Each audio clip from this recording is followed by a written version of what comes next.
Kami punya prinsip, Bu, bukan dilanjutkan apa tidak.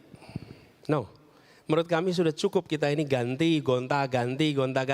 Kita yang berada di pemerintahan tahu persis kok. Bahwa rakyat itu nggak peduli mau siapa yang jadi wali kota gubernur. Yang penting adalah mereka dapatkan manfaat. Karena itu ada 4 pertanyaan yang harus dijawab. Ketika itu bicara perubahan. 1, apa yang harus ditingkatkan? Jadi change itu bukan menghentikan dan mengubah.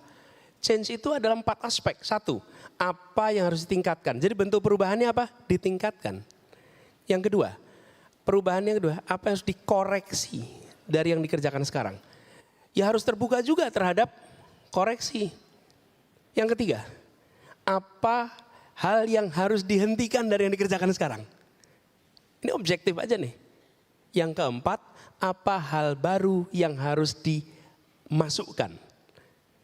Nah, kebanyakan dari kita ketika bicara change itu dipikirin nomor 3 dan nomor 4 aja, Bu.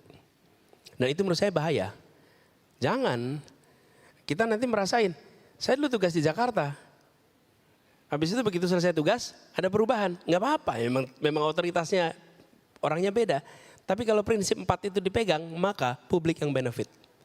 Apa yang ditingkatkan, apa yang dikoreksi, apa yang dihentikan. Dan kalau itu dilakukan, maka perubahan itu teknokratik, not political. Teknokratik, kenapa? Karena begitu pertanyaannya 4 itu, jawabannya harus teknokratik. Nggak bisa jawabannya non teknokratik ini. Dan ini Mbak Deni, yang kami melihat Indonesia ke depan dalam hemat kami harus mengembalikan teknokrasi menjadi pilot dari proses pembangunan di Indonesia. Pilotnya itu teknokrasi.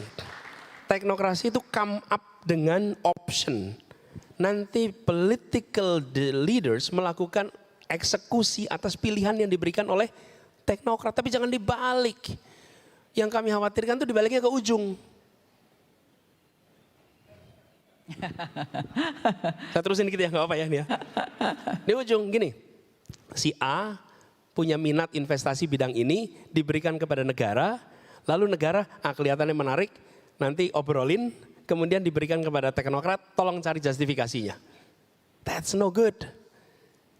Dan itu nggak terjadi. Kalau kita lihat 30 tahun Orde Baru kan dibalik, teknokrat di depan, pengusaha di paling belakang.